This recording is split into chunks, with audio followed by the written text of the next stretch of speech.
Para iniciar esta ponencia, pues antes de darle como inicio, quisiera como contextualizar un poco cuáles son los propósitos en este momento. Como le decía Marisol, yo trabajo en la institución educativa Monseñor Francisco Cristóbal Toro. Allí presto el servicio en básica secundaria y desde hace más o menos 2 años vengo en un trabajo de investigación con los estudiantes, donde empiezo a implementar, como a pensar cómo empezar a llevar a los estudiantes a que realmente tengan un aprendizaje significativo, y a raíz de eso empiezo a hacer una investigación y a diseñar un material educativo que les voy a compartir más adelante, que a algunos profesores les puede servir, unas secuencias didácticas donde fueron implementadas en un 80% y vi que eran efectivas. Por lo tanto, consideré que era importante que esto, darlo a conocer, porque verdaderamente apuntó como hacia el propósito que tenemos. Muy bien, inicialmente el panorama que vamos a trabajar en el día de hoy pues está básicamente representado de la siguiente manera. Voy a iniciar con las preguntas que me surgieron para poder arrancar como con este trabajo de investigación, qué fue lo que me generó como las inquietudes. Luego vamos a hablar un poco de los fundamentos teóricos de la propuesta o de la investigación pues, que vengo desarrollando, que todavía todo el tiempo la implemento porque hace parte como de mi día a día institucional. Luego hablaré un poco de la estructura curricular. Hay que aclarar que esta propuesta, pues inicialmente es pensada para la clase de matemáticas, pero gratamente sorprendido estuve cuando unas compañeras de mi institución, unas docentes, que más adelante les comentaré quiénes son, me hablaron que empezaron a implementar estas secuencias didácticas en las clases, les ha ido muy bien y la idea es como seguirla implementando. Y hay otras áreas que se han estado uniendo porque de hecho se hizo una propuesta institucional, porque la idea es que si a mí me funcionó, con seguridad va a funcionar en las demás áreas. Luego les hablaré de unos momentos didácticos en los cuales están divididas las secuencias didácticas. Luego les mostraré algunas secuencias de matemáticas que he planteado, y las secuencias pues, de las dos compañeras que les acabo de mencionar. Hablamos un poquito de los hallazgos que encontré, qué fue lo que impactó en la investigación y por qué precisamente llegué a la conclusión que había que socializarlo con otras personas. Hablaremos de unas conclusiones de la investigación y luego vamos a finalizar con un texto donde yo plasmo toda la investigación y donde lo que hago allí es colocar todo el material, todas las secuencias didácticas y obviamente pues están al servicio de quien las necesite. Muy bien, inicialmente uno asiste a muchos congresos, a muchas ponencias, a muchas charlas, a muchos eventos académicos, pero uno siempre sale de allí y resulta que se devuelve para la institución, pero al final sale haciendo como lo mismo, es decir, regresas a la institución, pero seguís implementando lo de siempre. Entonces resulta que me empiezan a surgir preguntas de cómo hago yo en el aula, qué instrumento me diseño para generar competencias en los estudiantes y unas competencias que estuvieran transversalizadas por la evaluación formativa, ¿cierto?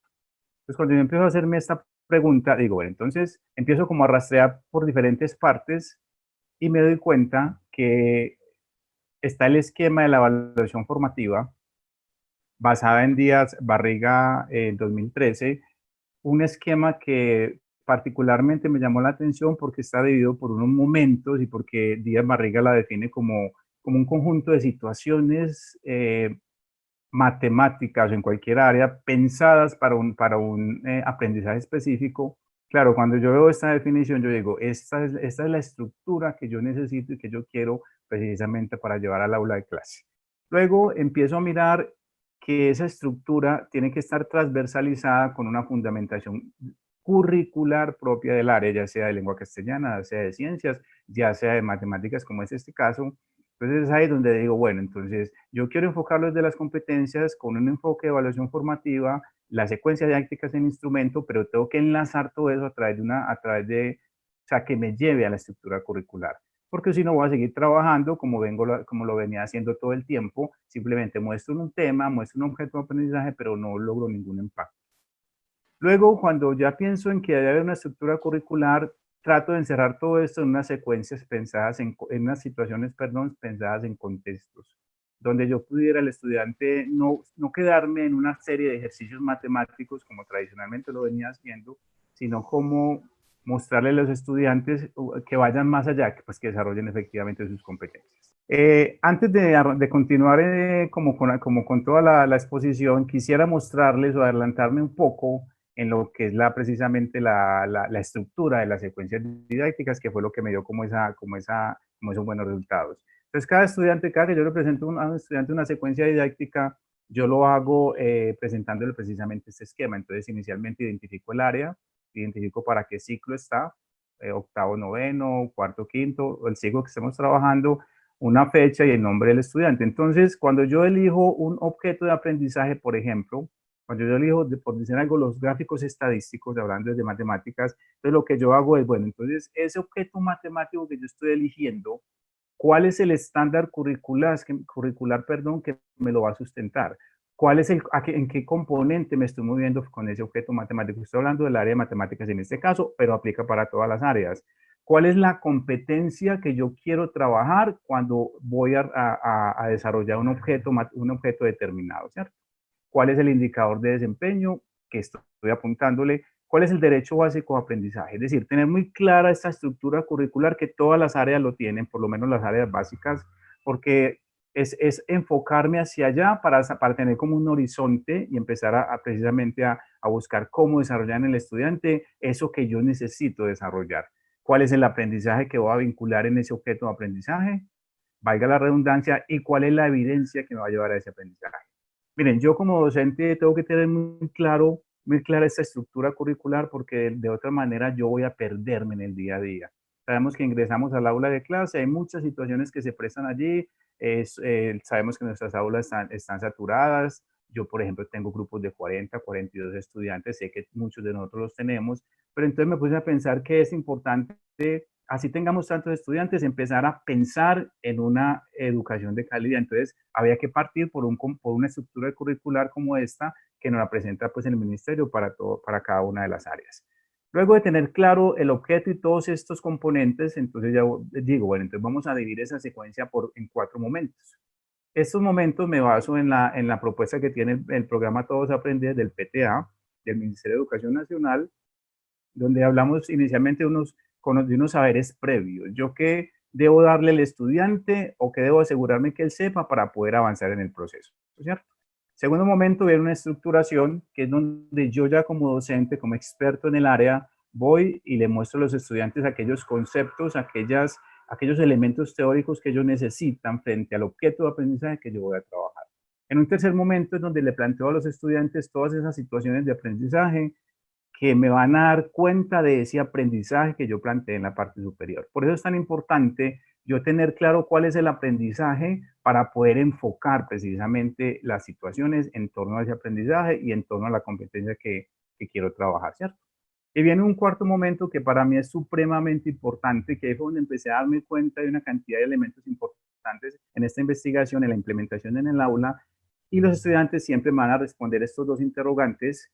¿Logramos el aprendizaje propuesto y qué fue lo que más dificultad me dio? Claro, yo busco aquí que el estudiante haga un proceso de metacognición donde ellos efectivamente se cuestionen si aprendieron o no. Y es aquí donde yo voy a ir a hacer los ajustes que tengo que hacer en el caso de que haya mucha bajo desempeño, que es como lo que se venía presentando. Siempre vinculo la estructura de la secuencia didáctica con un video. El video se les presenta, ya sea al final, como introducción, en el medio de la clase. Ya buscamos las alternativas, pero la idea es que podamos, como que el estudiante también pueda visualizar el objeto de aprendizaje por medio de un video, ¿cierto?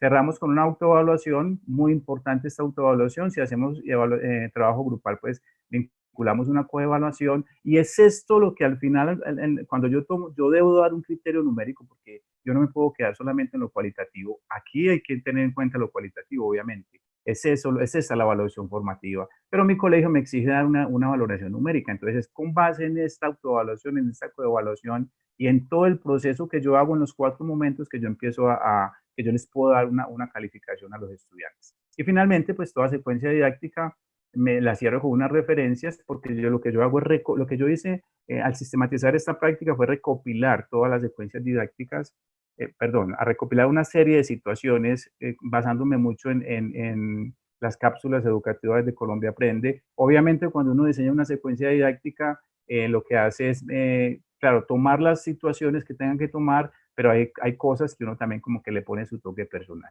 Muy bien.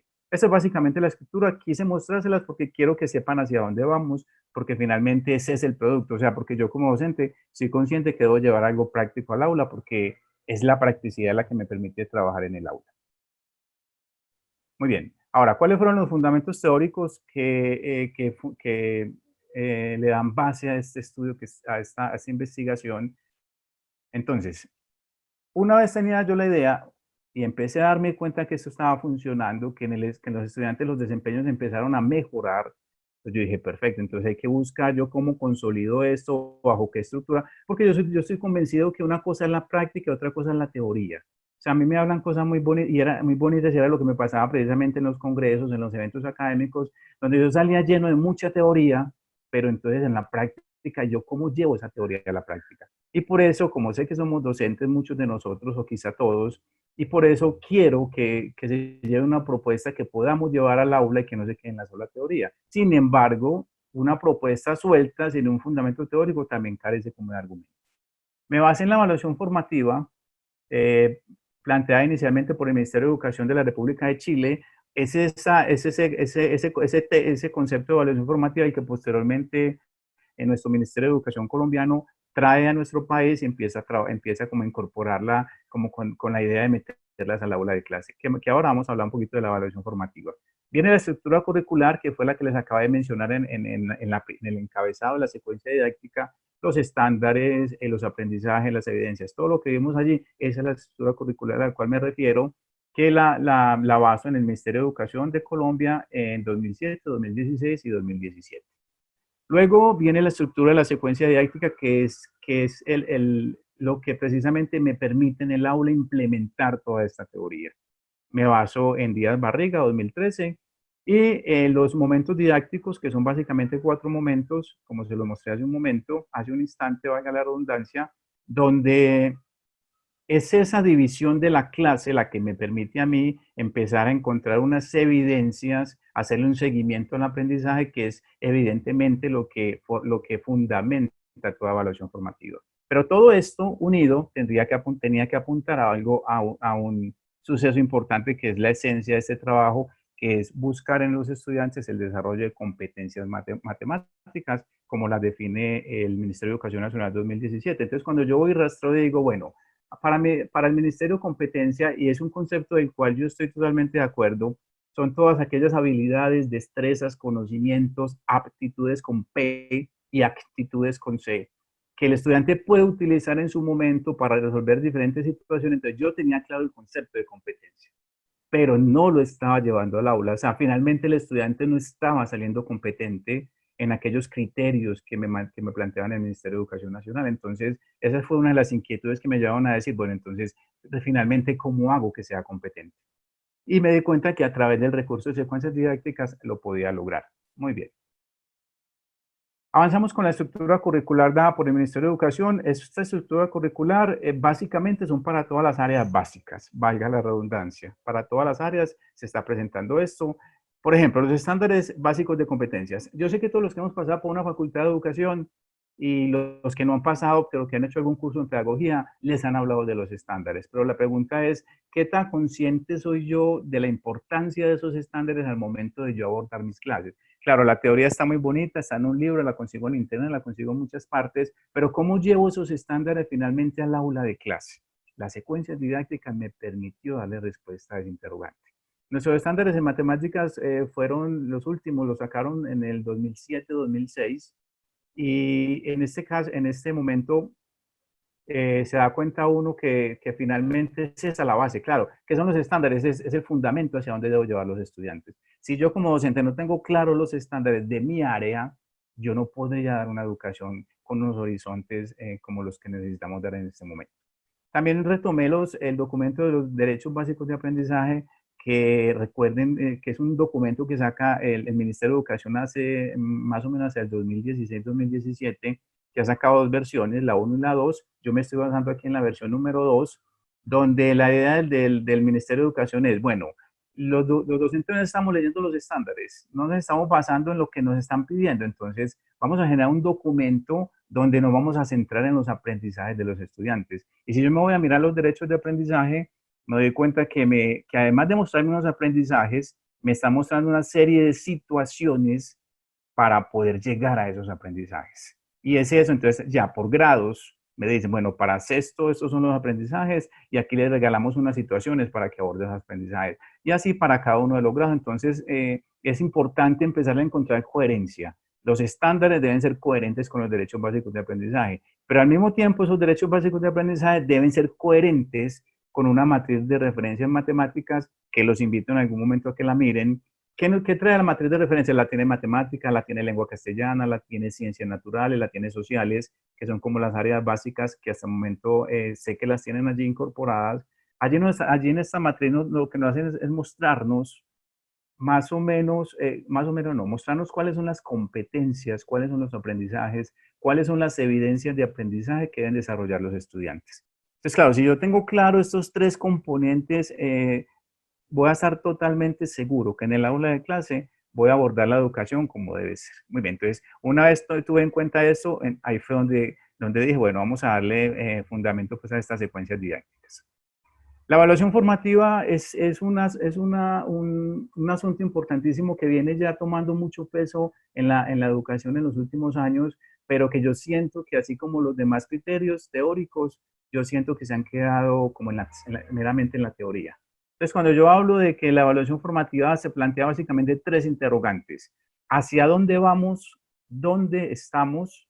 ¿Y cómo seguimos avanzando? Entonces, cuando yo voy y digo, bueno, entonces, ¿cómo me paro yo en este primer interrogante? ¿Cómo hago para dar cuenta de ese primer interrogante frente al trabajo que estoy haciendo en el aula? Entonces digo, bueno, entonces, cuando yo planteo una estructura curricular, como la que ustedes vieron en el encabezado de la secuencia, yo me estoy ubicando y digo, bueno, ¿hacia dónde vamos? Porque el estudiante es importante que conozca cuál es el aprendizaje de ese momento, para que se contextualice y sepa hacia dónde va, ¿cierto?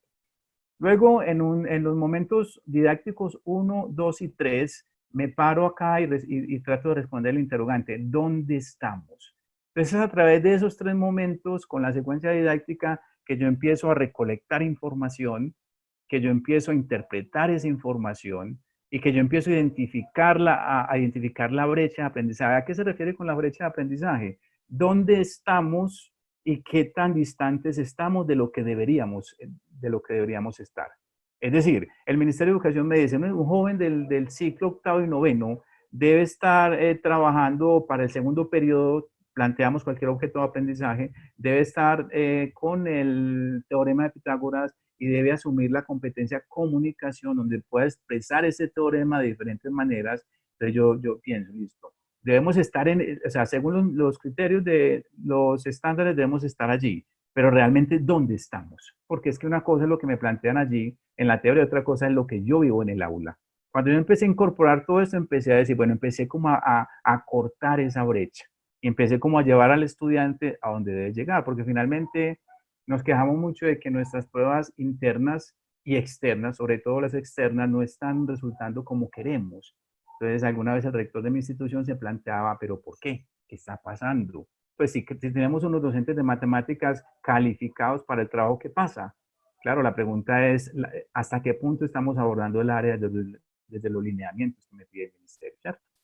Y cuando ya hablamos de un cuarto momento, que era el momento del cierre, donde ellos se autoevalúan y se responden esos dos grandes interrogantes, ¿logramos el aprendizaje? ¿Y qué dificultades se nos presentaron? Cuando ellos hacen ese proceso metacognitivo, es en el momento donde yo digo, bueno, ¿alcanzamos o no alcanzamos? ¿Y cuáles son los ajustes a la enseñanza que yo voy a hacer a partir de eso que ellos me están dando? ¿Cuáles son las retroalimentaciones que yo debo hacer? Porque no es entregarle la secuencia para que ellos trabajen solos, es entregarle la secuencia para que ellos en compañía en compañía del docente puedan empezar a avanzar en sus aprendizajes. Esto es a grosso modo el concepto de evaluación formativa y el proceso que se pide en esta evaluación formativa. Cuando hablamos de los momentos didácticos, que está precisamente en esta secuencia, pues hablamos básicamente de cuatro, que se mencionaron ahora, por eso no nos vamos a detener mucho acá. El momento uno, la exploración, es totalmente, o sea, es importantísimo yo saber qué necesita el estudiante para poderlo proyectar. Y así me ahorro una cantidad de cosas a medida que avanzo en la clase.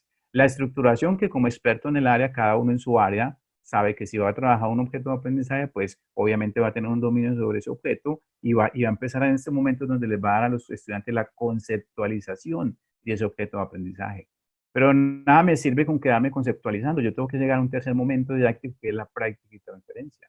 Es allí donde el estudiante va a trabajar, va a resolver situaciones, pero siempre de la mano del docente. Yo quiero insistir mucho en eso, porque no es el taller típico que yo lo entrego y me voy y dejo a los estudiantes trabajando, voy y me siento en el escritorio y ellos trabajan solos. No podría ser, porque entonces no me estoy dando cuenta de los procesos, no puedo hacerle retroalimentación, no tengo en cuenta cuáles son sus dudas, etcétera, etcétera. Es importante que yo haga un acompañamiento constante.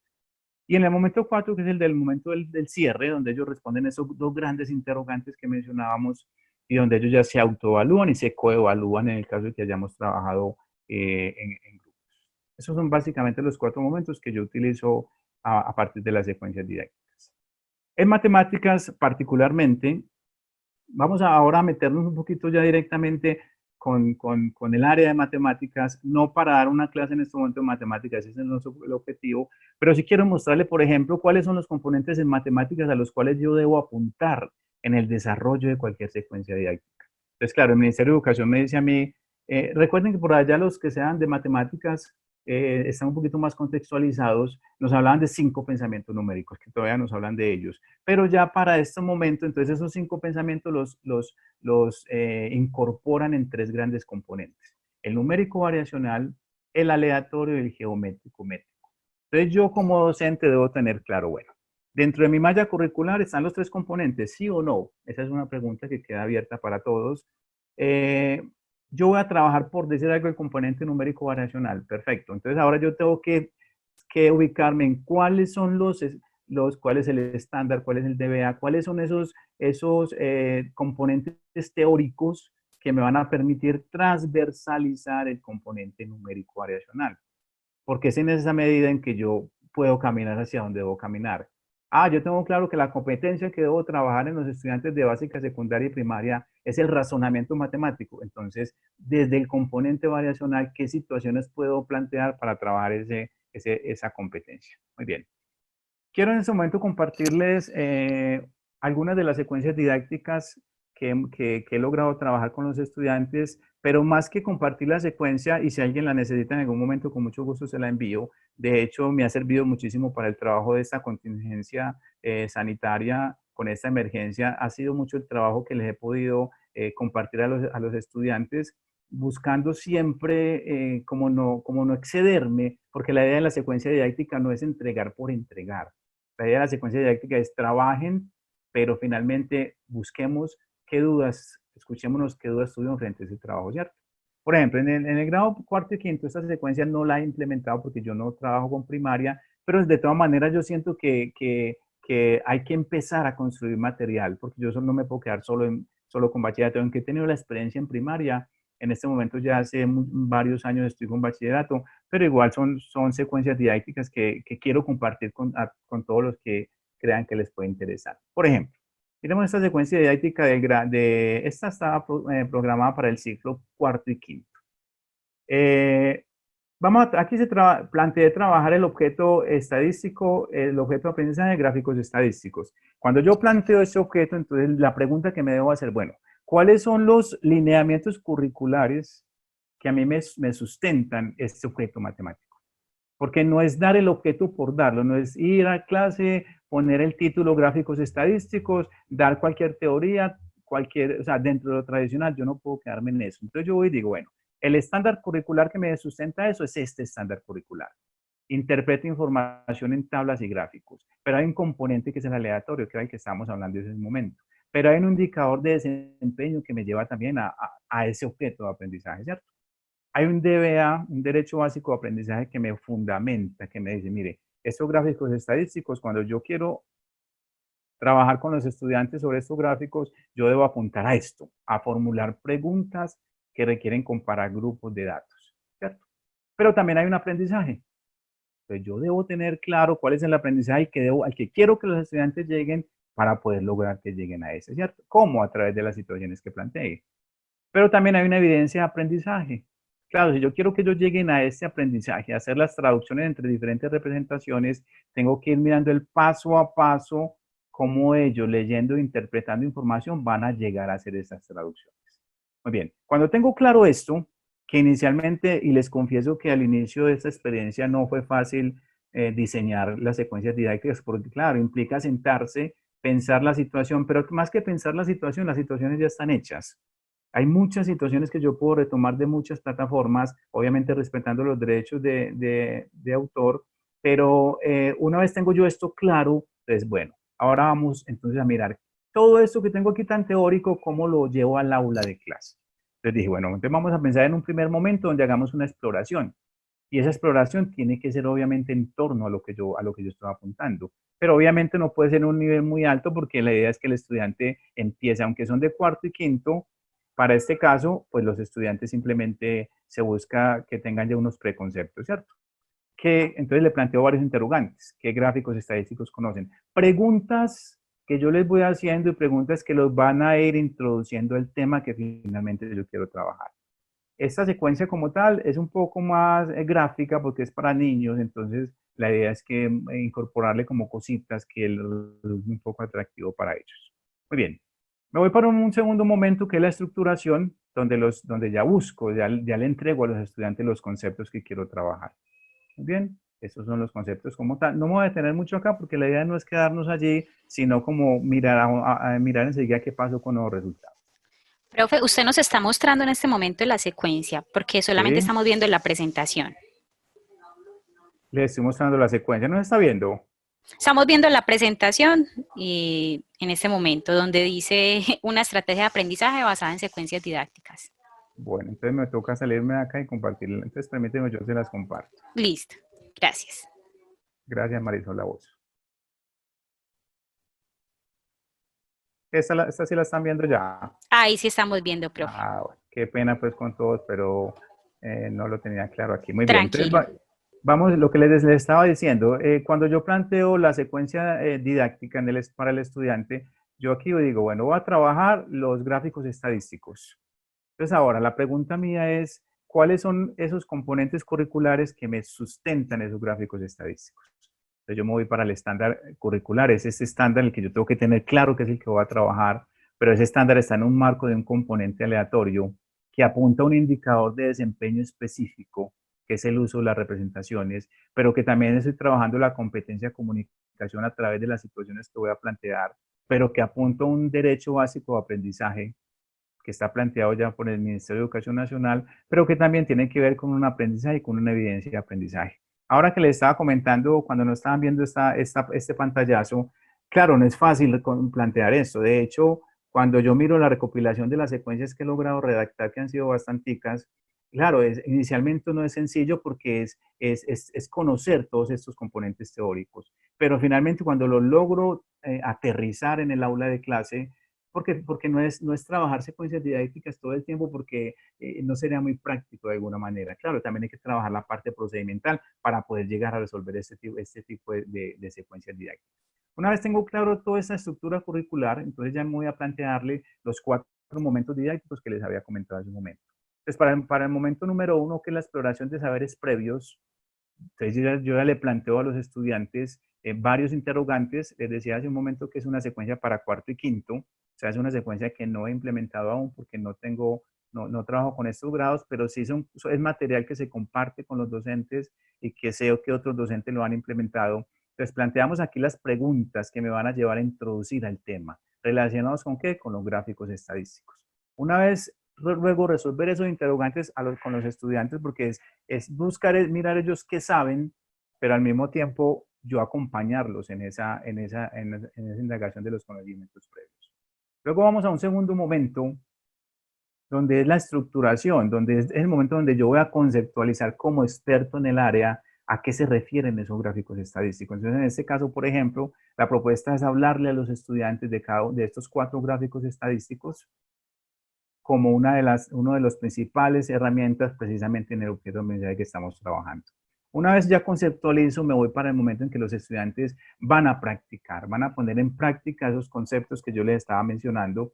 Entonces, por ejemplo, aquí aparece la situación 1 relacionado con el Día de la Mujer. Carolina realiza una encuesta relacionada con la encuesta y a partir de esa situación les planteo unos interrogantes que ellos deben ir resolviendo. ¿Cuál es mi estrategia en el aula? ¿Cómo lo hago yo en el aula? Lo que hago es presentarles, siempre con ellos me parece muy prudente leer la situación, leerla e interpretarla con ellos, sobre todo en niños de primaria. Yo lo hago con los de noveno, los de octavo, pero en primaria es mucho más necesario hacerlo. Interpretamos la situación y luego doy espacio para que ellos respondan de diferentes maneras, o individual, o en equipos, o simultáneamente vamos respondiendo. La idea es que ellos, es hacerles precisamente ese seguimiento de lo que están, de las preguntas que ellos tienen, de qué dudas se están presentando, porque es eso lo que, cuando hablamos de evaluación formativa, es eso lo que implica. Una segunda situación también entonces se plantea, se lee con los estudiantes, se comparte y se hace exactamente lo mismo. Siempre con retroalimentación, siempre trabajando en ello, se les deja un espacio para que ellos respondan, porque me estaba sucediendo que, claro, los estudiantes respondían, pero ellos lo hacían en sus cuadernos, entonces era muy engorroso yo llevarme los cuadernos de todos. Entonces, ¿qué hacía yo? Vamos a hacerlo, respondámoslo aquí, finalmente hacemos la retroalimentación y al final ellos lo que hacen es hacer un portafolio donde recogen todas las secuencias y es a partir de estas secuencias que yo ya posteriormente puedo cumplir con unos criterios que me plantea la institución, pues que ya cada institución pues tiene sus criterios, o sea, que hay que entregar notas o que hay que entregar evidencias de aprendizaje, todo esto, pero ya eso es de cada institución. Y cierro con un momento 4, que es donde ellos se plantean estos dos grandes interrogantes, y es a partir de los interrogantes donde a mí me queda la duda. Logramos el aprendizaje, logramos, me estoy incluyendo porque yo me tengo que autoevaluar, porque finalmente si un estudiante obtiene un bajo desempeño, no es solamente su problema, también tiene que convertirse en mi problema. Obviamente hay muchas razones, pero mientras yo pueda evitar que lo que alcance un bajo desempeño, obviamente hay que evitarlo. Y siempre al finalizar cada secuencia ellos hacen la autoevaluación y la coevaluación. Si trabajan en equipo, pues se coevalúan, si no solamente se autoevalúan. Y cierro aquí con un video, que es el que siempre les comparto a ellos, siempre, y con las referencias de lo que, de dónde saqué esas situaciones y cuáles fueron mis referentes.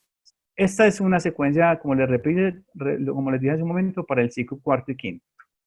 Quiero compartirles acá otra de las secuencias que tenemos por acá, pero como en vista del tiempo, el tiempo que está un poco corto, entonces solamente quiero hablarles aquí un poquitico de otra de las secuencias en otras de las áreas, que es el caso de ciencias naturales.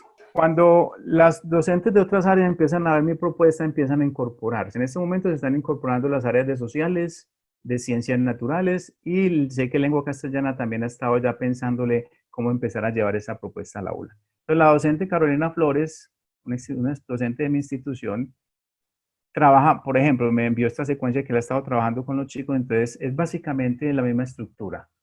O sea, lo que ella hace es identificar su objeto y empezar a identificar cuál es la estructura curricular que me soporta precisamente ese objeto de aprendizaje. Luego Profe, plantea, recuerde compartirnos pantalla, la primera opción, pantalla, para poder ver todo lo que va mostrando, porque en este momento estamos solo en la presentación, no estamos viendo la secuencia de la profesora Carolina. La primera ok. opción que dice pantalla, la primerita. Ah, perfecto, listo. Ah, ya la están viendo.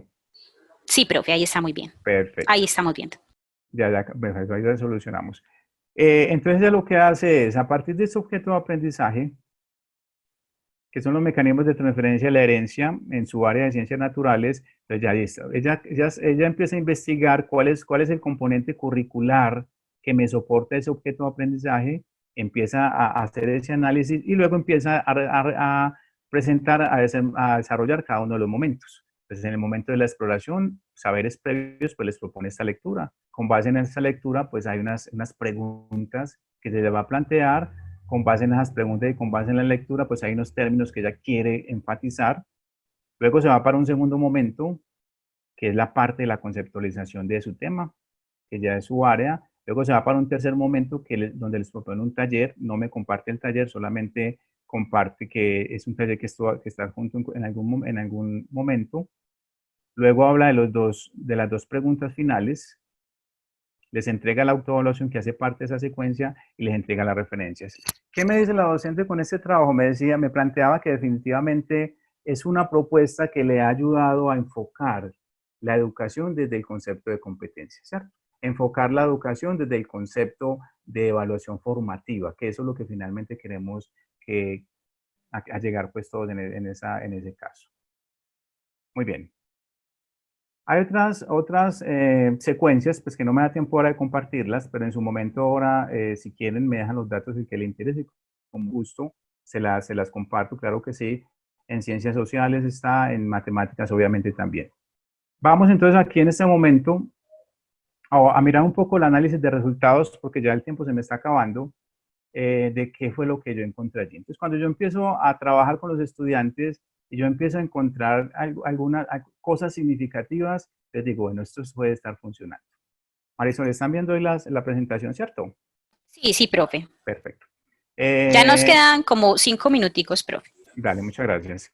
Entonces empiezo a encontrar con los estudiantes y empiezo a analizar, bueno, si yo estuve trabajando la competencia comunicación a través de una secuencia didáctica que hay algunos fragmentos de las respuestas de los estudiantes, y si yo sé que la competencia alude a la capacidad de expresar de esa manera los temas matemáticos, entonces yo digo, bueno, cuando yo voy y hago el análisis de los resultados de los estudiantes, me doy cuenta, yo siempre hago lo siguiente, empiezo a analizar por colores, como el semáforo del saber, entonces yo digo, bueno, ve, mira lo que pasó, o sea, el insuficiente, que era el desempeño más alto en todos los casos, me di cuenta que disminuyó y que empezó a crecer los demás desempeños.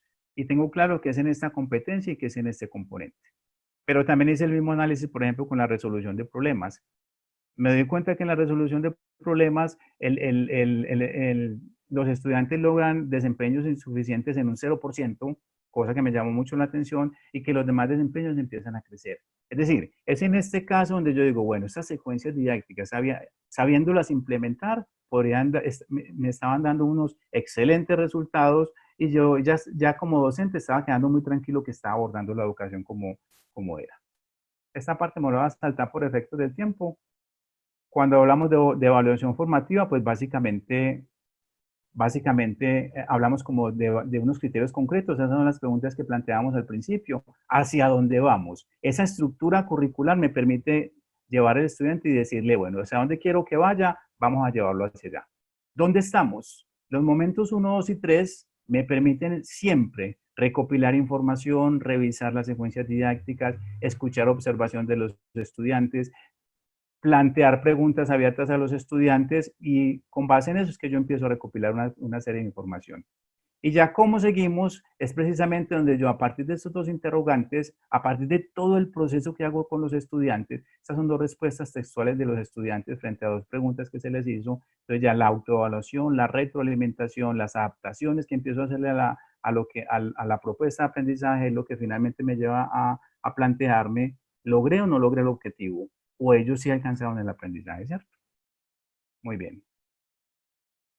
Finalmente hay unas conclusiones donde a grosso modo las secuencias didácticas sí me permiten el trabajo por competencias. De hecho, lo vi en los estudiantes, lo logré comprobar. Hubo un impacto positivo en la formación de los estudiantes, fortaleciendo las habilidades y destrezas que quedaron en evidencia al momento de mirar las competencias. La práctica pedagógica que se asumió a través de las secuencias didácticas me permiten utilizar dos pilares fundamentales, que es darle uso pedagógico a los conocimientos de los estudiantes y hacerle un seguimiento a sus aprendizajes. Pero también me permite en otro momento esta propuesta como estrategia de aula precisamente llevarla a otras áreas, que eso es una de las cosas que debo rescatar, que otras áreas están viendo que podrían trabajar con ellos. Otra de las cosas importantes que logré detectar es que tener en cuenta los parámetros que me da el Ministerio de Educación me permite enfocar mi educación, mi área, en el fortalecimiento de los desempeños de los estudiantes, que finalmente es lo que necesitamos. E indiscutiblemente, como es esta conclusión, abordar la educación desde este enfoque, obviamente necesita una serie de adaptaciones curriculares, didácticas y en el concepto de evaluación, dependiendo de cada institución. Y finalmente, ya para cerrar, entonces ese es el texto donde yo logro recopilar todas las secuencias didácticas. Entonces planteo este texto, aquí planteo todas las secuencias didácticas, son en total 45 secuencias didácticas, hago unos comentarios finales y pues obviamente aparecen sus respectivas referencias. Eso es como el soporte que yo estoy trabajando, y a todos los invito a que si desean enviarme la solicitud a Matemática en Contexto, con mucho gusto van a encontrar una cantidad de material que les pueda ayudar para el trabajo que van a hacer en su día a día. Listo. Muy bien, esa es como la ponencia que tenía pendiente. En este momento le voy a compartir algunas preguntas que hemos tenido de los asistentes. Si van resultando nuevas preguntas, las vamos anexando acá hasta que se nos ajusten los 15 minutos que tenemos para finalizar este encuentro. ¿Nos puede mostrar las 4 estructuras de la secuencia si la tienen? Por favor, repetir los momentos de la secuencia didáctica. Muy bien, básicamente la estructura que les propuse para la secuencia didáctica es esta. Los 4 momentos, si creo haber entendido así la pregunta, son estos de acá: exploración, estructuración, práctica y transferencia, y la valoración y cierre. Pero básicamente toda esta es la estructura que yo vengo trabajando cuando planteo una secuencia didáctica. Siempre sigo la misma directriz porque es fundamental, obviamente, tener en cuenta estos parámetros dados por el Ministerio de Educación Nacional. Esa sería como la respuesta para esa pregunta, Marisol. Ya que usted está ahí mismo en esta estructura, hay una pregunta en este momento en el chat y es si se debe seguir la misma estructura siempre. Marisol, la experiencia que me ha quedado de estos 2 años y medio es que esta es la estructura que yo siempre sigo. Lo que pasa es que yo la llamo estructura, pero no quiere decir que en una sola clase yo voy a trabajar exploración, estructuración y tengo que ajustar a trabajar el práctica y valoración, no. O sea, eso tiene que ser flexible. O sea, cuando yo trabajo por competencia, yo no puedo ceñirme un tiempo. Yo podría perfectamente trabajar esta secuencia en 2 horas o podría trabajarla en 2 bloques. Pues eso, o sea, eso depende mucho del ritmo porque cada grupo en el aula es diferente y todos sabemos eso.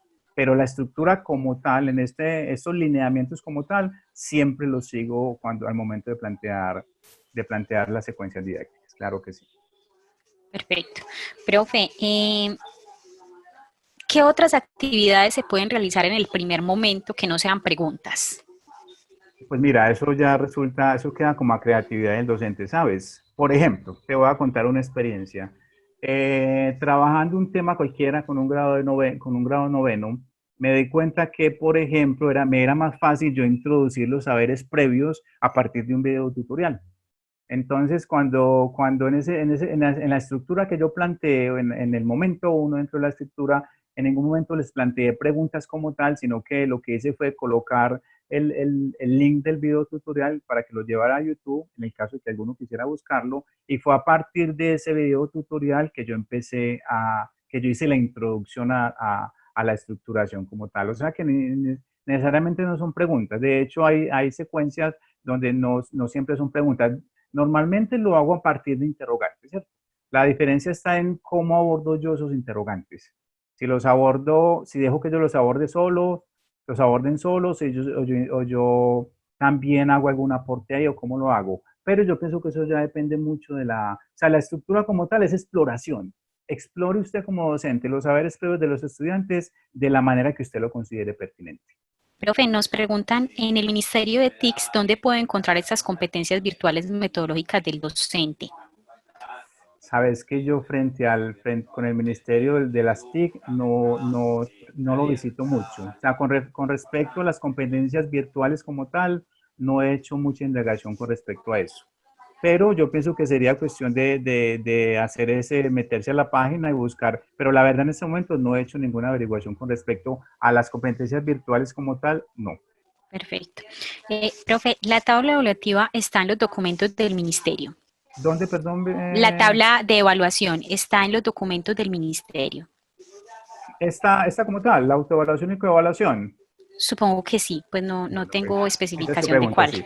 Mira, esta es una rúbrica, si la pregunta alude a esta como tal, a esta parte, es una rúbrica que yo personalmente diseñé. Esto no está en el Ministerio de Educación Nacional porque es una construcción propia. Lo que hice yo fue contextualizar con base en los desempeños internos de mi institución, con base en los criterios que mi institución plantea, diseñé esta rúbrica para que precisamente en cada una de las clases yo pudiera trabajar con los estudiantes y ellos empezaran como a evaluarse a partir de ella. Pero en el ministerio como tal, no creo que esté como tal en el ministerio, no, porque es una construcción personal. Bueno, profe, nos dicen, ¿la rúbrica para evaluación es creada por el docente o ya viene diseñada por el ministerio? Que ahí estaríamos respondiendo, yo creo, con esa misma, no sé si quiere agregar algo más.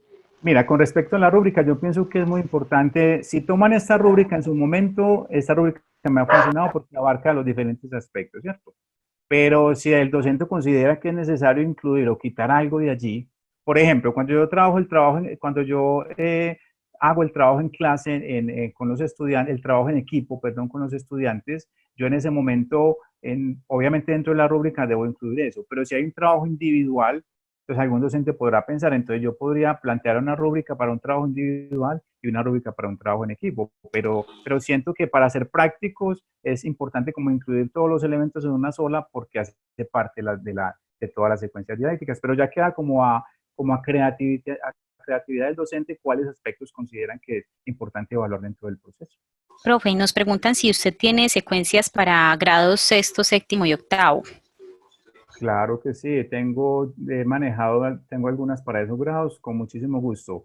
Que me envíen si quieren que me escriban al correo que les mostré ahí, o que me la envíe, o que mande una solicitud para el grupo La Matemática en Contexto, y allí van a encontrar mucho material, diferentes secuencias didácticas. Perfecto, profe. Igual yo les estaba contestando ahorita con Dayana por el chat a todos los asistentes que podríamos compartir al correo con el cual las personas se registraron a esta charla, podríamos compartir el material que usted desee. Porque muchas personas nos están pidiendo pues material. Usted nos puede decir qué material les compartimos y se los podemos compartir a ese correo de inscripción, como para que todos no tengan que inscribirnos por acá el correo, sino que pueden esperar ya el material que usted desee compartirles.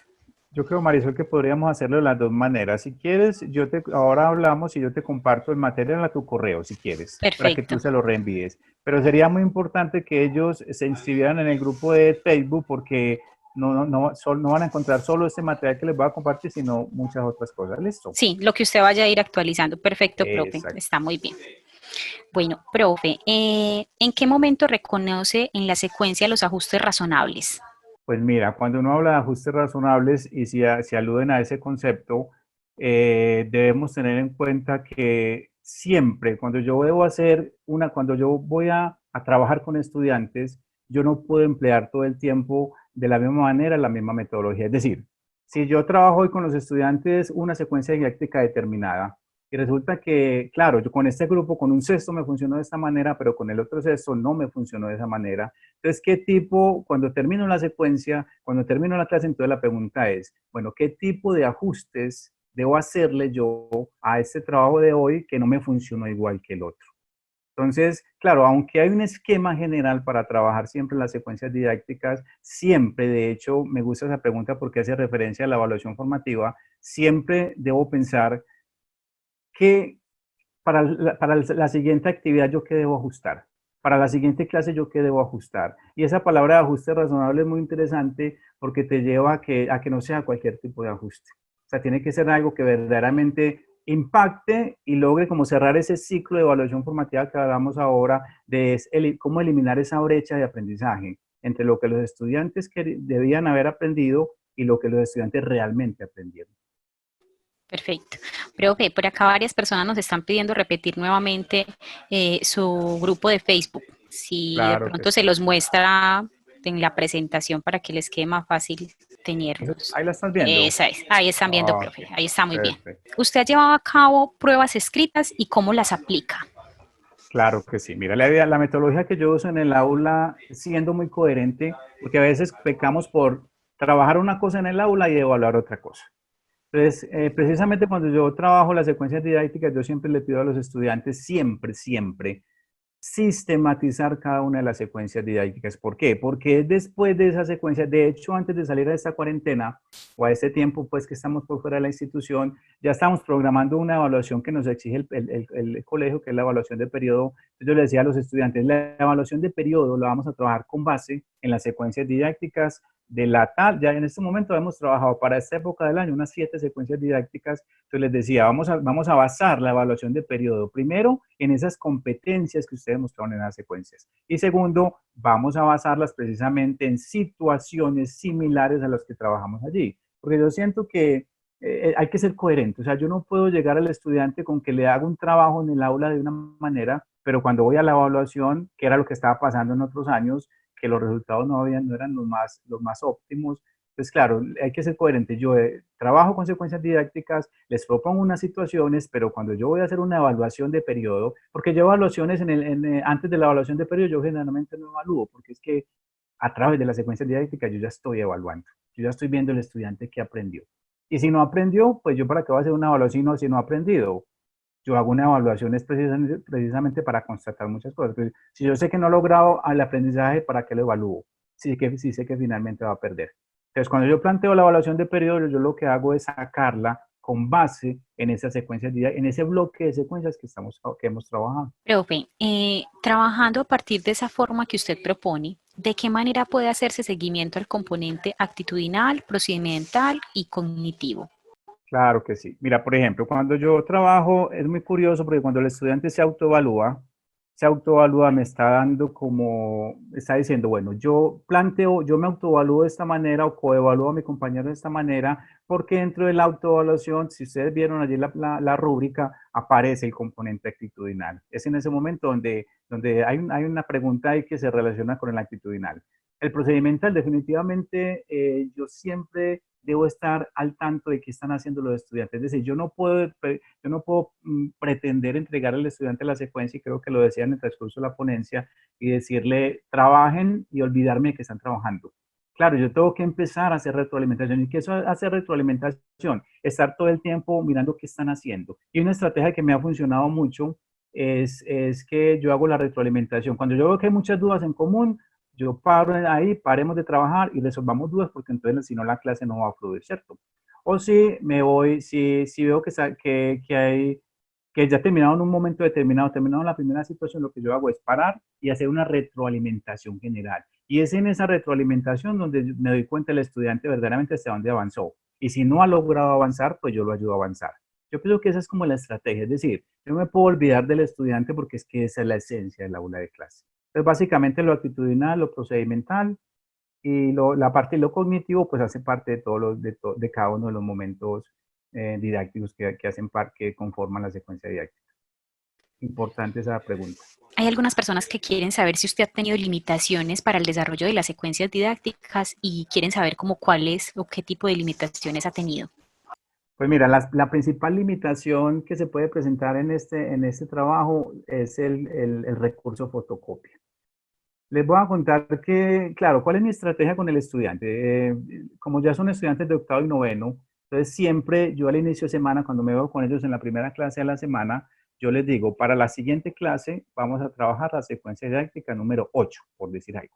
Yo la dejo en la fotocopiadora del colegio y ellos van y sacan la fotocopia, ya no ha habido problema con eso. Pero claro, a veces como obviamente los recursos no son muy altos, estamos con chicos de extracto socioeconómico 1, 2 y 3, entonces me ha tocado ingeniarme muchas estrategias. Una, proyectarles en el video bien o en el televisor que tengo en el aula, proyectarles la secuencia, pues como los momentos, y empezar a trabajar, digamos, momento por momento, de tal manera que se ahorren esa sacada de la fotocopia. Otra estrategia que he utilizado es que trabajen en grupo. Entonces les digo, bueno, la siguiente secuencia didáctica la vamos a trabajar en grupos de 3. Entonces, formen los grupos, saquen su fotocopia en grupo y la vamos a traer para que, como que la parte económica no impacte mucho. Y eventualmente el colegio me ha apoyado muchísimo en esta propuesta, también me regala las fotocopias. Entonces, frente a eso, yo pienso que es buscar alternativas, porque si esto me funciona, y lo otro es que yo no trabajo secuencias didácticas todas las clases, yo trabajo una secuencia en cada grupo por semana, para precisamente como aliviar un poquito esa parte económica, porque sé muy bien que no siempre va a ser posible. Y lo otro es que las secuencias no pueden ser tan extensas. O sea, yo no puedo pretender plantear una secuencia didáctica de 5, 6, 7 hojas, no tendría ningún sentido, por muchas razones. Una de ellas, el factor económico.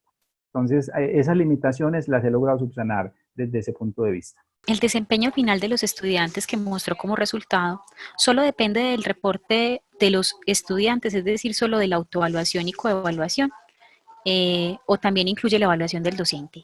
Claro que sí, mira. Resulta que me di cuenta con esta propuesta de las secuencias didácticas que cuando yo, a ver, como yo todo el tiempo estoy pendiente del proceso de los estudiantes, entonces me ha sido muy gratificante darme cuenta que yo no voy a llenarme posteriormente una cantidad de trabajo. Claro, yo debo recoger los productos. Obviamente, yo los recojo, yo los reviso, yo hago el análisis de qué pasó y a la siguiente clase pues se hace una retroalimentación si se da el caso, pero siempre con la autoevaluación, la coevaluación y el seguimiento que yo le hago al aprendizaje, que por eso, Marisol, estoy tan convencido y con colegas que están allí conectados, estoy tan convencido de que el trabajo por evaluación formativa, ciñéndome a lo que planteaba Julián de Subría en una charla que dio hace unos días sobre cómo vamos a enfocar la evaluación en este tiempo de cuarentena, estoy totalmente de acuerdo con Julián de Subría, porque es eso, es decir, yo no puedo ceñirme solamente a una parte, o sea, una nota, obviamente es importante la nota, pero claro, cuando yo veo todo un proceso del estudiante, cuando yo voy y miro cómo se autoevaluó, y yo sé quién es el estudiante, y yo veo que un estudiante también lo coevaluó, claro, la heteroevaluación, que es la que viene de mi parte, inmediatamente les aseguro que esa heteroevaluación no va a ser para un desempeño bajo, porque pues que se logró ver todo el proceso en el estudiante. Y fue eso lo que finalmente, tener esa mirada fue lo que finalmente permitió que los estudiantes lograran esos desempeños altos, superiores o mínimos en muchas de las secuencias didácticas, porque es darme cuenta cuál es su proceso. Y lo más importante aquí es que si yo ataco la dificultad en su momento, no le dejo coger ventaja, entonces, claro, al final el proceso va a ser positivo porque finalmente el estudiante sorteó esa dificultad. Profe, vamos a hacer esta última pregunta porque ya se nos finalizó el tiempo. ¿La secuencia didáctica cree usted que conversa con el diseño universal para el aprendizaje TUA? Mira, frente a eso, y yo tengo en el aula estudiantes con varias discapacidades y lo que yo hago es, claro, es para ser práctico en el aula, cuando yo planteo una situación de estas, lo que yo hago es, bueno, de hecho me pasó con un estudiante cuyo nombre no voy a decir, obviamente por respeto a su privacidad, el estudiante del grado noveno presentaba una dificultad cognitiva, obviamente tenía un diagnóstico claro, entonces lo que yo hacía con ese estudiante era, dentro de la practicidad del aula era, vamos a plantear la misma secuencia didáctica, pero siempre había un trabajo con un par, con un compañero que hacía, que me ayudaba como en ese proceso, o sea, un compañerito del estudiante, y generalmente yo veía que el estudiante en medio de su discapacidad cognitiva lograba avanzar lentamente, pero por ejemplo se quedaba en conocimientos previos. Pero para mí era muy gratificante que ese estudiante lograra por lo menos llegar allá. Claro, en la practicidad del aula y sería mentirnos decir que en el aula vamos a preparar exactamente para los estudiantes con diagnóstico esto. Yo pienso que de hecho, si lo hacemos sería discriminarlos. Es decir, si yo planteo una situación para el estudiante de aula regular y al otro estudiante le entrego otra cosa, lo que yo hago es, en medio de del mismo esquema de la secuencia didáctica, vincular al estudiante, como les digo ahora. Por ejemplo, si llegó solamente a los conocimientos previos, para mí llegó a hacer mucha cosa, porque finalmente lo hizo dentro de sus limitaciones. Pero sí, también lo he pensado y de hecho dentro de la sustentación teórica hay un párrafo en el libro, si en algún momento se los comparto, hay un párrafo donde habla precisamente de eso, porque claro, no se puede, esto es importantísimo vincularlo en el aula.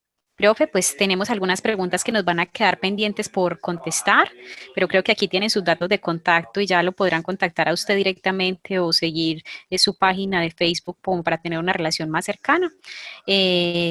Por nuestra parte, pues ya hemos finalizado. Profe, muchas gracias por compartir todo su conocimiento, por compartirnos toda su presentación. Creo que los asistentes quedaron muy agradecidos también con su participación.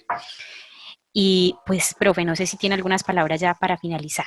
Sí, Marisol, déjame yo concluyo con algo. Miren, profes, yo sé que, o sea, yo más que nadie, con muchos de ustedes, sé que es estar en un aula, sé que es tener 40 estudiantes, pero fue precisamente eso lo que a mí me motivó como a empezar a rastrear esto. Es decir, el hecho de que yo tenga tantos estudiantes en el aula, porque también he trabajado con el sector privado y obviamente hay menos estudiantes, pero nuestros estudiantes no pueden resultar formados de una manera diferente a otros estudiantes que tengan mayores recursos. Y esa fue una de las grandes experiencias y de las grandes satisfacciones que me dio este trabajo, porque finalmente con estudiantes con pocos recursos, con el colegio con pocos recursos, con muchas limitaciones como planteaba ahora, finalmente logré que muchos de mis estudiantes lograran como mirar la educación desde otro punto de vista. Y los invito por favor a que sigan leyendo sobre evaluación formativa porque, profes, es eso lo que en este momento hay que enfocarla desde allí, porque ya la evaluación de carácter cuantitativo netamente en este momento no tendría ninguna razón de ser. Y pido excusas por las dificultades que presentaron en la presentación, pero bueno, el manejo de este Zoom no siempre es tan sencillo, aunque creo que no debemos defendernos. Muchísimas gracias y escríbanme todas las preguntas si desean a mi correo y vincúlense al grupo de la matemática en contexto en Facebook y con mucho gusto les socializo por allí y muchísimas gracias por estar en esta ponencia.